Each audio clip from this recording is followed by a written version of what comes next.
ಚಿತ್ರದುರ್ಗದ ರೇಣುಕಾಸ್ವಾಮಿ ಕೊಲೆ ಪ್ರಕರಣದ ಪ್ರಮುಖ ಆರೋಪಿ ನಟ ದರ್ಶನ್ ಅವರನ್ನ ಈಗ ಬಳ್ಳಾರಿ ಜೈಲಿಗೆ ಶಿಫ್ಟ್ ಮಾಡೋಕೆ ಕೋರ್ಟ್ ಆದೇಶವನ್ನ ಮಾಡಿರುವಂತದ್ದು. ಈ ನಿಟ್ಟಿನಲ್ಲಿ ಬಳ್ಳಾರಿಯ ಜೈಲಾಧಿಕಾರಿಗಳು ಕೂಡ ಸಾಕಷ್ಟು ಅಲರ್ಟ್ ಆಗಿರುವಂತದ್ದು. ಜೊತೆಗೆ ಜೈಲಿನಲ್ಲಿ ಇರ್ತಕ್ಕಂಥ ಸಿಸಿ ಫುಟೇಜ್ಗಳನ್ನ ಪರಿಶೀಲನೆಯನ್ನ ನಡೆಸ್ತಿರುವಂತದ್ದು. ಸದ್ಯ ನಾನಿರುವಂತದ್ದು ಬಳ್ಳಾರಿಯ ಕೇಂದ್ರ ಕಾರಾಗೃಹ ಮುಂದೆ ಇರುವಂತದ್ದು. ಈಗಾಗಲೇ ನೀವು ದೃಶ್ಯದಲ್ಲಿ ಗಮನಿಸ್ತಾ ಇರಬಹುದು. ಇದೇ ಒಂದು ಗೇಟ್ನ ಮೂಲಕ ನಟ ದರ್ಶನ್ ಅವ್ರನ್ನ ಮಧ್ಯರಾತ್ರಿ ಏನು ಕರೆದುಕೊಂಡು ಹೋಗಲಾಗುತ್ತೆ.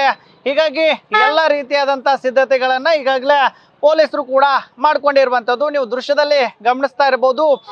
ಬಳ್ಳಾರಿ ಜೈಲ್ ಅಂದ್ರೆ ಅದು ಸ್ವತಂತ್ರ ಪೂರ್ವದಿಂದಲೂ ಕೂಡ ಸಾಕಷ್ಟು ಪ್ರಸಿದ್ಧಿಯನ್ನ ಪಡೆದಿರುವಂಥದ್ದು. ಪ್ರಮುಖ ಆರೋಪಿಗಳನ್ನ ಈ ಒಂದು ಜೈಲಿನಲ್ಲಿ ಇರಿಸಲಾಗುತ್ತೆ. ಅದರಲ್ಲೂ ಕೂಡ ಭೀಮಾ ತೀರದ ಹಂತಕರಾಗಿರ್ಬೋದು, ಜೊತೆಗೆ ನಟೋರಿಯಸ್ ರೌಡಿ ಬಚ್ಚಾ ಖಾನ್ ಆಗಿರ್ಬೋದು, ಹೀಗೆ ಸಾಕಷ್ಟು ರೀತಿಯಾದಂಥ ಪ್ರಕರಣದ ಆರೋಪಿಗಳನ್ನ ಈ ಒಂದು ಜೈಲಿನಲ್ಲಿ ಇರಿಸಿ ಬಂಧಿಸಲಾಗಿತ್ತು. ಹೀಗಾಗಿ ಏನು ಕಳೆದ ಬಾರಿ ಜನಾರ್ದನ್ ರೆಡ್ಡಿ ಅವರು ಕೂಡ ಇದೇ ಒಂದು ಜೈಲಿನಲ್ಲಿ ಇದ್ರು.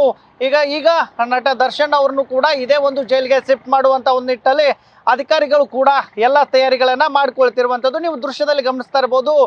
ಜೈಲಿನ ಅಧಿಕಾರಿಗಳು ಕೂಡ ಈಗ ಅಲರ್ಟ್ ಆಗಿರುವಂಥದ್ದು. ಜೊತೆಗೆ VIP ಸೆಲ್ನ ಕೆಲವೊಂದಿಷ್ಟು ಮಾಹಿತಿಗಳನ್ನ ಈಗ ಕಲೆ ಹಾಕುವಂತ ಒಂದು ಕೆಲಸವನ್ನ ಬಳ್ಳಾರಿ SP ಶೋಭಾ ರಾಣಿ ಅವರು ಕೂಡ ಮಾಡ್ತಿರುವಂಥದ್ದು. ಇನ್ನೊಂದು ಕಡೆ ಈ ಒಂದು ಜೈಲಿನಲ್ಲಿ ಇರ್ತಕ್ಕಂಥ VIP ಸೆಲ್ನ ಏನು ಅದ್ರ ಕುರಿತು ಮಾಹಿತಿಯನ್ನ ಈಗಾಗಲೇ ಬೆಂಗಳೂರಿನ ಪೊಲೀಸ್ ಅಧಿಕಾರಿಗಳು ಕೂಡ ಪಡೆದುಕೊಂಡಿರುವಂಥದ್ದು. ಸುಮಾರು 20ಕ್ಕೂ ಹೆಚ್ಚು ಪೊಲೀಸ್ ಸಿಬ್ಬಂದಿಯನ್ನ ಈಗಾಗಲೇ ಹೆಚ್ಚುವರಿಯಾಗಿ ಈ ಒಂದು ಜೈಲಿನ ಮುಂಭಾಗದಲ್ಲಿ ನಿಯೋಜನೆ ಮಾಡಿರುವಂಥದ್ದು. ಯಾಕಂದ್ರೆ ದರ್ಶನ್ ಅಂದ್ರೆ ಅದು VIP, ಹಾಗೆ ಏನು ಸಾಕಷ್ಟು ಜನರು ಕೂಡ ಅವ್ರನ್ನ ನೋಡುವಂತ ಒಂದು ಸಾಧ್ಯತೆಗಳು ಹೆಚ್ಚಾಗಿರುತ್ತೆ. ಹೀಗಾಗಿ ಇಲ್ಲಿನ ಅಧಿಕಾರಿಗಳು ಯಾವುದೇ ಕಾರಣಕ್ಕೂ ಕೂಡ ಅಹಿತಕರ ಘಟನೆ ನಡೀಬಾರ್ದು. ಮಧ್ಯರಾತ್ರಿ ಆದ್ರೂ ಕೂಡ ಹೆಚ್ಚಿನ ಒಂದು ದರ್ಶನ ಅಭಿಮಾನಿಗಳು ಕೂಡ ಜೈಲಿನ ಮುಂಭಾಗ ಸೇರುವಂತ ಸಾಧ್ಯತೆ ಇರುವಂತದ್ದು.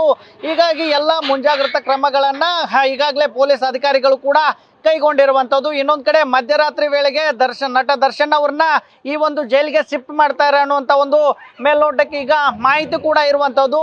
ಈ ಎಲ್ಲ ನಿಟ್ಟಿನಲ್ಲಿ ಈಗಾಗಲೇ ಏನು ಅಗತ್ಯ ಏನು ತಯಾರಿಗಳನ್ನ ಈಗಾಗಲೇ ಪೊಲೀಸರು ಮಾಡಿಕೊಳ್ತಾ ಇರುವಂಥದ್ದು. ಇನ್ನೊಂದು ಕಡೆ 490 ಜನ ಕೈದಿಗಳನ್ನ ಇಡುವಂತ ಈ ಒಂದು ಜೈಲಿನಲ್ಲಿ ಈಗಾಗಲೇ 385 ಕೈದಿಗಳು ಕೂಡ ಇರುವಂಥದ್ದು. ಹೀಗಾಗಿ ಈಗಾಗಲೇ ಈ ಒಂದು ದೃಶ್ಯಕ್ಕೆ ಸಂಬಂಧಪಟ್ಟಂತೆ ನಟ ದರ್ಶನ್ ಅವ್ರನ್ನ ಕೂಡ ಈಗಾಗಲೇ ಈ ಒಂದು ಜೈಲಿಗೆ ಕರೆತರುವಂತ ಒಂದು ಕೆಲಸ ಆಗ್ತಾ ಇದೆ.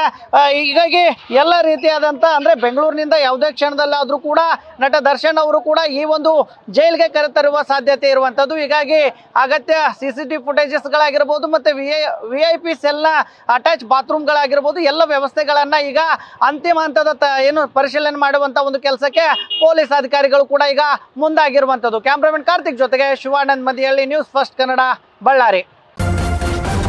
ನ್ಯೂಸ್ ಫಸ್ಟ್ ನಿರ್ಭೀತಿಯಿಂದ ನಿಮ್ಮ ಪರವಾಗಿ.